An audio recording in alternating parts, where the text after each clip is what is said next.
I expect, Emily, I expect to hear, I would like a grilled chicken sandwich to go, please. Well, you are out of luck, sir, because I already ordered. So Okay.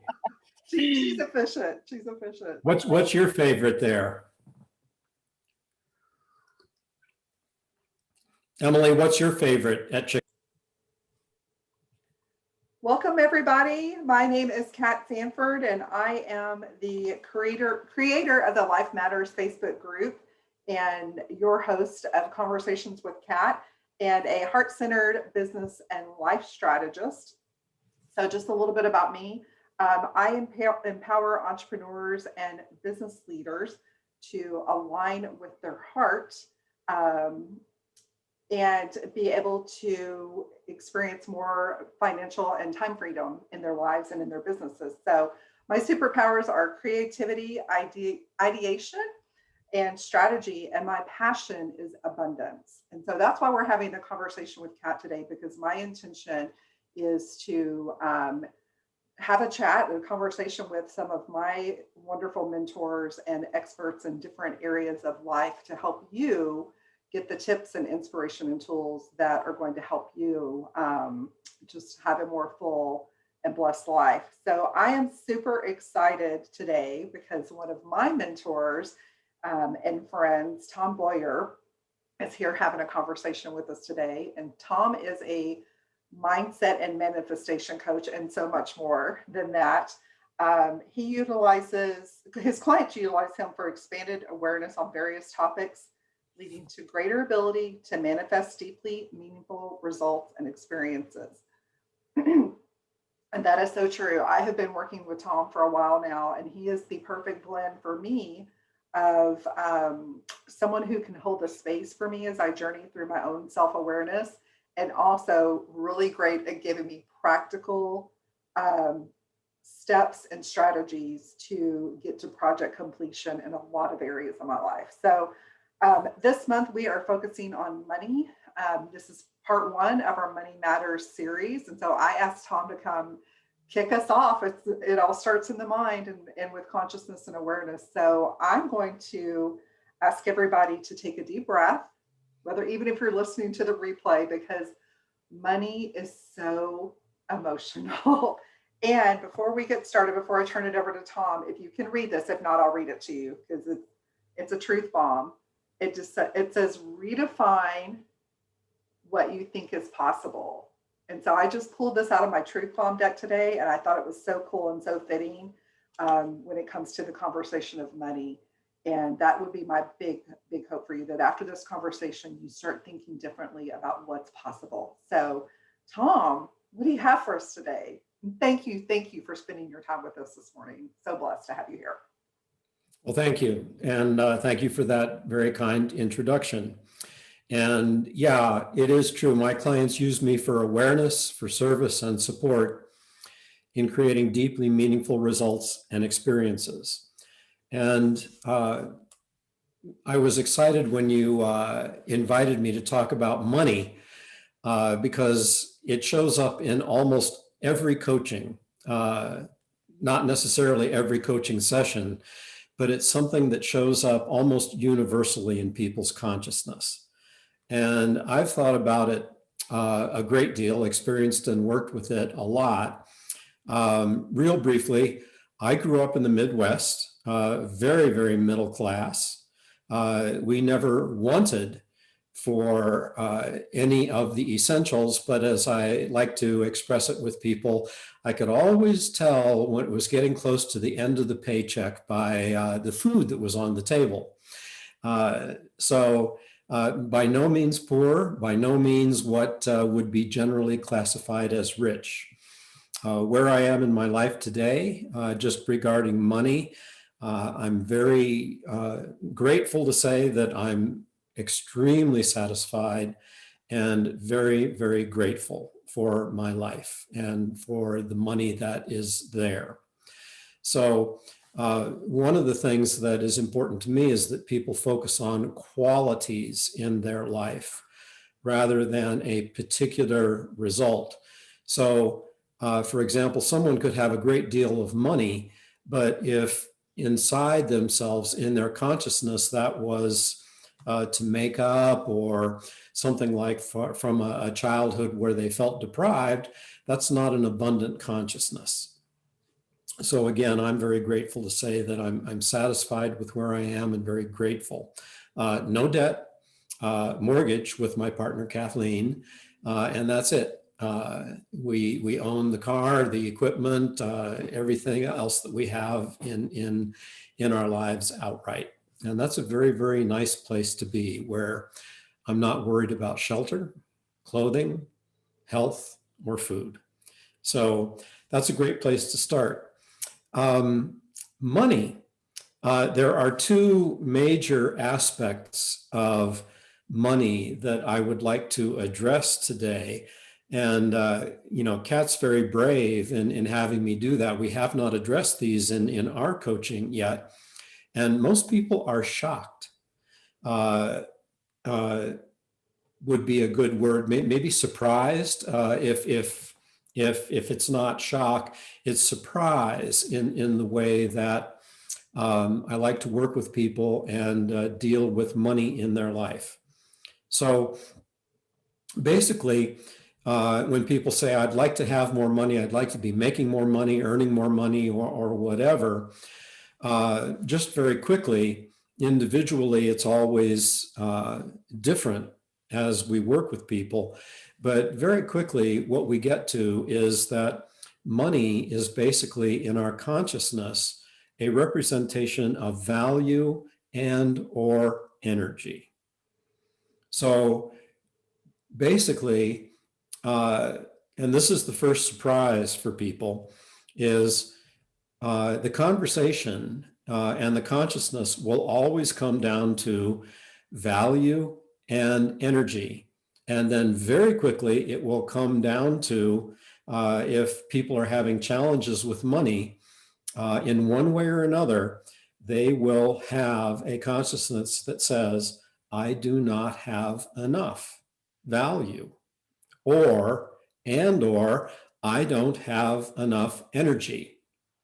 Now, the words on it can be different for different people, but often it's, I'm not worth it, or I don't have enough energy to do that.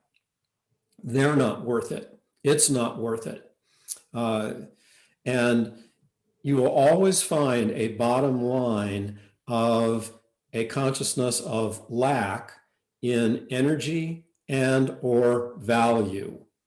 And so the first trick, working with yourself individually, is to recognize where are those areas. And the easiest way to work with that is in a deceptively simple model of coaching.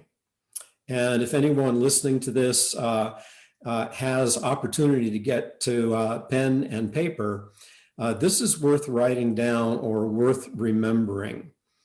And in a coaching model, there's a sequence of consciousness that goes assertion, assessment, declaration.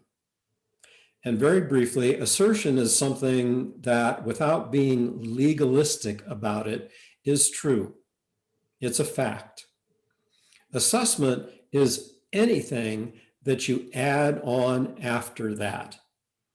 So an assertion, if you knew me, if you were with me, an assertion about me would be that I am 5 feet 7 inches tall. You could pull out a yardstick and measure that, and you would find that I am 5 feet 7 inches tall. And in my life, I have often declared myself as someone who is short. Now, short is an assessment. 5 feet 7 is an assertion. And so anything that's added on to a fact is an assessment. And then the assessment can go from anything that is a grounded assessment to an opinion, to a judgment, to a prejudice. There's a scale, there's gradations of assessment. And then declaration is, in its technical definition, something that starts or stops something. That's a very important concept in what I'm about to share. A declaration starts or stops something. And whoever makes a genuine declaration has to have the authority to do that. So if you're getting married, someone has to have the authority to say, I pronounce you husband and wife. If you're getting divorced, someone has to have the authority to say, this divorce is now final. Now, one of my comments, and I've laughed about this with Kat, at some point in the future, I want to be famous for this. And it's this: we tend to get in trouble when we declare our assessments as an assertion. So let me say it again. We tend to get in trouble when we declare our assessments as an assertion. And interestingly enough, that can be a positive assessment or a negative assessment. When we declare that to be the truth. And so we want to be very careful how we do that. Now, in the consciousness of an individual human being, we have the authority to make declarations about ourselves. I am too short to play basketball. That is a declaration. And if I declare that to be so, I'm going to find all sorts of situations where that will turn out to be true for me. Now, the interesting thing about that I discovered about basketball, since I really do enjoy playing, or did, is that short and quick tends to beat tall and slow. And I'm 5'7", and I'm quick. But then I also learned, in terms of assessment, that's very, very true, tall and quick tends to beat short and quick.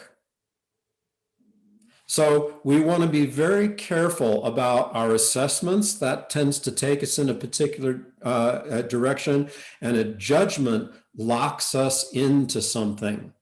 So again, I'll repeat it one more time. We tend to get in trouble when we declare our assessments as assertion. I don't have enough energy is a declaration.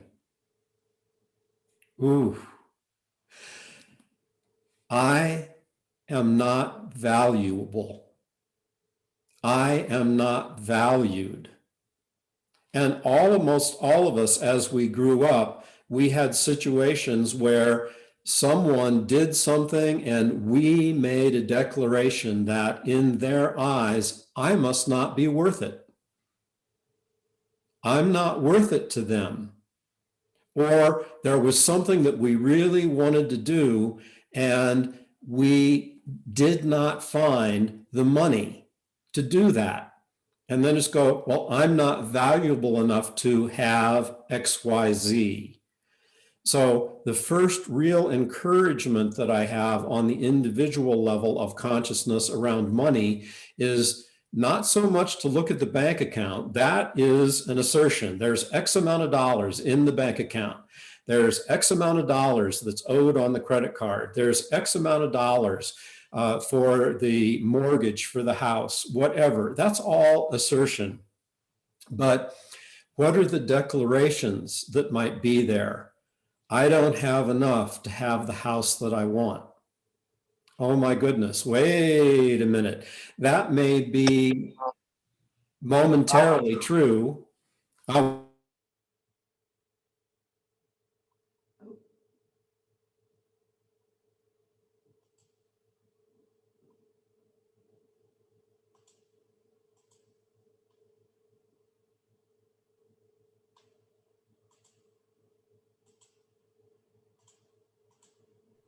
There, did I do it properly? Sorry about that. Oh, no worries. That was me. That's okay. Can you repeat that? I know it was genius. Well, basically, where we are, and again, welcome, Leanne, is we want to take a look at the declarations that we have made in our life, particularly around value and energy, as it might impact the assessments that we hold around money.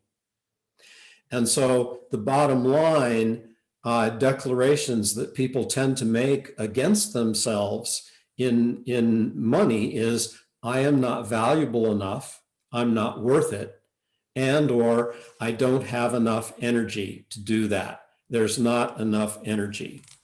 So in that, and how do we, and by the way, this is a fundamental filter, assertion, assessment, declaration, that is useful for almost any area of your life where you might not be experiencing satisfaction, abundance, relationship, health, anything. What are the declarations that you have made in your life where you go, this is the way it is, and it can't be any other way? That might not be serving you in your relationships, in your health, in your self-expression, your creativity, but particularly in money. So what I'd like to do with everyone that's watching or listening right now is a short somatic experience.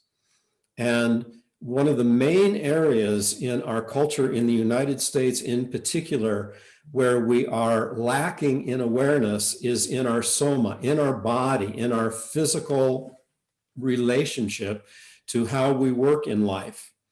So the first thing I'd like you to do, and you can stand if you want, I'm going to stay sitting because you can do it easily sitting, is I'd like you to take a breath and imagine yourself getting taller. From head to waist if you're sitting, from head to toe if you're standing. Take a breath and imagine yourself growing. You're still grounded, you're part of the earth, but your head can lift, and everything in you, as you breathe in, take a breath, allow it to rise. This is the breath of dignity, by the way.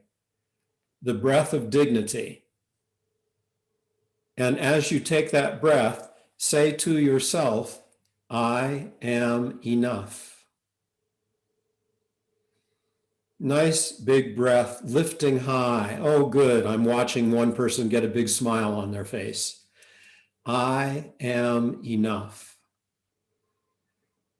No matter what you've been told, no matter what experience you may have been through, whatever has gone on in your life, we have, just from my perspective, a spiritual essence that is true for everyone, and that is you are enough. So one more time, a nice deep breath, lifting, I am enough. And then experience your breath expanding from side to side. Let it go. This is one that most people are very unfamiliar with, by the way, but just allow your breath to go side to side. I call it bellows breathing. If you've ever had a bellows in a fireplace where you pull it out and then the air can go and make the flames rise up. Bellows, side to side. This, by the way, is the breath of connection. And so as you breathe side to side, just inside yourself, say, you are enough. And if there is anyone in your life that you know that's experiencing issues or challenges with their self-respect or with money in regarding to that, allow that breath to go wide and see them in your imagination, and imagine yourself saying to them, you are enough on this breath. Excellent. And one more breath, and that's depth from front to back. And this time, as you breathe, I want you to breathe from front to back and allow your chest and your back to expand and open, front to back. This is the breath of sufficiency. And as you breathe from front to back and allow that to expand, just allow your consciousness to say, we are enough. We are enough. And if there's a relationship that might be challenging on some level or difficult, just imagine seeing that person, perhaps even a child or relative, and just breathe front to back. We are enough. And then again, lift in the breath, allow your head to rise. I am enough. Side to side, you are enough. And front to back, we are enough. And get that breath of sufficiency, abundance going in you. Notice what happens to your thoughts about money as you breathe this way. You cannot be in your own personal dignity, in your connection with those that you care about, and in your relationship of sufficiency in the world, and carry declarations inside of you that no longer serve you regarding money. And one thing that Kat knows in the coaching that we do, it's about practices. It's getting something in. Otherwise, what will always happen is we will go back to what is most familiar. And if you've made a declaration of lack of some sort in terms of value and energy, as you move into the world and try and do something new and different, anytime there's a challenge, anytime there's a stress, we will go back to what is most familiar. And believe me, the body knows how to do that. And it will shrink and contract, particularly in the breath. So as you're working with money and getting into the relationship of self-value, value with those that you deal with, and sufficiency in your life, if you practice this breathing, and my suggestion is do it in the morning for a minute to 2 minutes. The breath of dignity, lifting, the breath of connection, side to side, the breath of sufficiency, front to back. And cognitively, I am enough. You are enough. We are enough. And do that at the end of the day for 2 minutes. And just notice what happened during the day that might have restricted that or taken you back to a place of lesser value or lesser energy. So on the individual level, that's what I wanted to share with you. I have one more thing that to me is very important, but I wanted to take a moment now. Any comment, any question? So if we could unmute, if you are muted, and any comment or question on what we've done so far.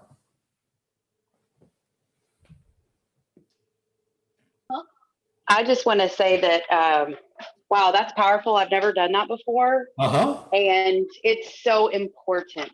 Yes. And I'm just so thankful that you imparted that into me today. I can do that. I can take 2 minutes a day and do that. Great. If you don't take the time, it's just an interesting conversation and an interesting concept. But when you do it as a practice and start getting it into your consciousness, into your body, oh, that's the real value. I'm delighted to hear you say that. Thank you, Emily. Leanne, do you have anything to share? She may be in a meeting, listening in while she's in a meeting. Okay. I want to share because where I went with this was, sure. One, it's so powerful because I can visualize doing this in the morning before I start making sales calls, work on programming, anything in relation to my business. And then just in general around my money conversation is sometimes I make purchasing decisions that are like based on FOMO, fear of missing out. And so I'm present to that and an awareness of where that is coming from my background and my childhood. But this is so powerful, and being able to just remember this, that, to make, without it sounding like a judgment, but, there's like, I want to realign how I'm doing my spending. I'd rather spend on experiences and, after the snowmageddon in Texas, it's like, oh, we need to make sure we've got resources for basic life over here, instead of a new pair of shoes kind of thing. So this was super powerful to just be able to right away connect it for me of integrating this into my daily practice. Yeah, super. Well, let me move on in the name of time right now to the second major point. And this is something that people generally do not consider. And again, in the coaching world, we call this cultural drift. And if you've done any travel in, let's just keep it to the United States, you know that the culture of New York City is extremely different from the culture of Los Angeles. And the culture of Chicago not only is different from those two places, but from the culture of Dallas or Houston. And having done a lot of work in the South, in Southeast Oklahoma and places like that, it is a very different culture that you are entering compared to the culture that I grew up with in the Midwest. And we call that cultural drift. And the reason that the drift is an important word on it is, if we're not aware of it, we will tend to go into that drift of that culture. And as silly as it sounds, if I spend 2 weeks in Southeast Oklahoma, which I did, I started having a little bit of a Southern drawl in my voice. And I'm like, where did that come from? Well, that's the cultural drift. So if you can follow with this to me is something that I'm a bit passionate about. There was a time in the world where, and now I'm talking globally, where there was the first worldwide global economy. And I did not know this until it was pointed out to me. So this is not that I'm a great historian about anything, but the first worldwide global economy was the East India Trading Company, which was the marketing and financial arm of the British Empire. And you may have heard the old phrase, the sun never sets on the British Empire. And that empire at one time controlled 25% of the world economy. It was amazing. And the thing that was amazing about it was worldwide. It was not specific to Great Britain. So Queen Victoria hired an economist and gave this gentleman full access to worldwide economy. He could study anything that he wanted to. So she set this economist loose in the East India Trading Company, and he came back after a long period of time of work and study and reported back to the Queen. And this is very famous. Again, I did not know this until it was explained to me, but this is a very famous economic theory. And the economist, by the way, was Thomas Malthus. And it's called the Malthusian economic theory. And what he reported to Queen Victoria at the time was accurate. Now remember, assertion, assessment, declaration. And he came back with the most accurate information that he could, which in my terms would be a very grounded assessment. And he said, fundamentally, we have a problem. The world population is growing exponentially. In other words, it's multiplying. The world food supply is growing arithmetically. It's growing in 2 plus 2, 3 plus 3, not 3 times 3. So if your population is growing exponentially, 3 times 3 is 9, 3 plus 3 is 6. And he basically said to Queen Victoria, as awful as it sounds, I have to tell you that there will come a time when there is lethal shortage of food on the planet for the people that are inhabiting it. And your job as the Queen is to make sure that your subjects have enough food. But if you understand the underlying declaration underneath that is, there is not enough. People will die. Oh, how wonderful. That's the cultural drift that we grew up in and we are still a part of, that there is lethal shortage in the world. That assessment became untrue with the invention of refrigeration and tin cans, where we could store food for longer periods of time and where we could refrigerate and or freeze food and distribute it great distances, whereas it would have spoiled in the past. Now, that should have been a major cause for celebration. The first thing is most people don't know that. Second thing is we are still in the cultural drift of there is going to be lethal shortage.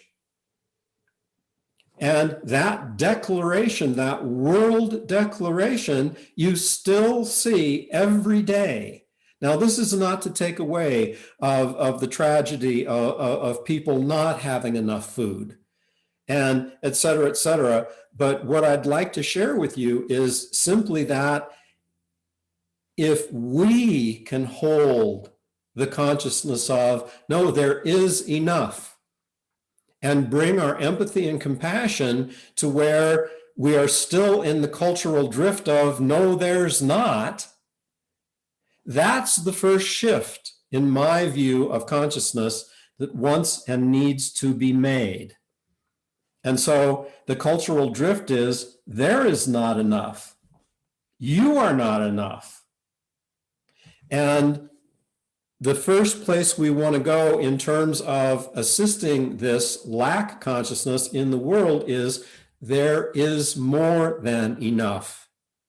We have a distribution problem. We do not have an enoughness problem. There is more than enough loving. There is more than enough care. There is more than enough money. There is more than enough food. There is more than enough shelter to go around. But we're in a cultural drift that says that's not true. That declaration was made long ago. And our job is to demonstrate first as an individual and then embodying that consciousness of enoughness. Take that into the world. Money is one of the three major wounds, WOUNDS, on the planet. The other two are sex and relationships. And when I present that information in a group, being a male, I then say to the group, men, there is a difference between sex and relationships. And that always gets a knowing laugh in the audience. So it's not a condemnation, it's another challenge that we are working with. But money is that third major wound. And what happens when we come from there is not enough is even when we're successful, we turn that into there will never be enough. And no matter how much money comes in, if we are not dealing with the base level consciousness, those declarations culturally and individually, it doesn't matter how much money we have. When we deal with it from that base of consciousness of I am enough, there is enough, you are enough, we are enough, then the enjoyment level, the level of satisfaction, and the level of gratitude that we can carry in our life, and those are the qualities of abundance, those can just flow forward. So that's my message, my thought, how I work with people in consciousness around money. It's almost money. I got to tell you, it is junior high school math. It's 2 + 2. It is absolutely, what's the mortgage? How, what's the budget? Now, you need to do that if you're not doing that and be aware of the reality of what that is. But underlying that, we want there is more than enough. I am more than enough. We are more than enough. You are more than enough. And in the world, there is more than enough. That to me is the only way that we can walk in the world feeling abundant, such that if I'm a success, everyone can be a success. If we're in a lethal shortage view of the world, if I'm successful, someone else has to starve. I don't want to live in that world. I want to live in a world where there is more than enough. And there is. So, again, thank you very, very much. Kat can vouch that I get passionate about certain things, and that's one of them. So, question or comment from anyone at this point? Tom, thank you so much. The conversation or just the thought of cultural drift is, I think, a new conversation for a lot of people, and I love hearing the history of that. And it's just, it is so amazing to think back on that and just think of and I wrote down what you said about lack consciousness, about when we take that on, because it's what we've experienced, generationally and those kind of things. It's just like for me, what showed up was just like the word fear, and then back into that fear of missing out that you just hold so tightly to what you do have, but then you're also operating in fear around money, of calling in more abundance, or being abundant with what you have, and being a blessing. So that is where that's one of the places I went with just like this piece of the conversation is, and money wound, of course. I mean, that's all. We could have a whole nother conversation. Oh yeah. Some people may call that their money story, or those types of things. So there's a lot to unpack. Yeah. But see, for me, if we're in that cultural drift of lethal shortage, if I have enough, it means someone else doesn't. And that shuts off my empathy and compassion. Right. And human beings are naturally empathic and compassionate. Now, I'm not saying be reckless with the money. I'm not saying it's like, but I want to be able to walk down the street and go, okay, if I'm coaching someone, oh, you have a money story involving lack? Fine. Let's work with that, because it's just simply not true. Rather than, oh, you have a money story with lack? Yeah. Well, I have it and you don't, and that's too bad, and I'm sorry, but have a nice day. I can't do that.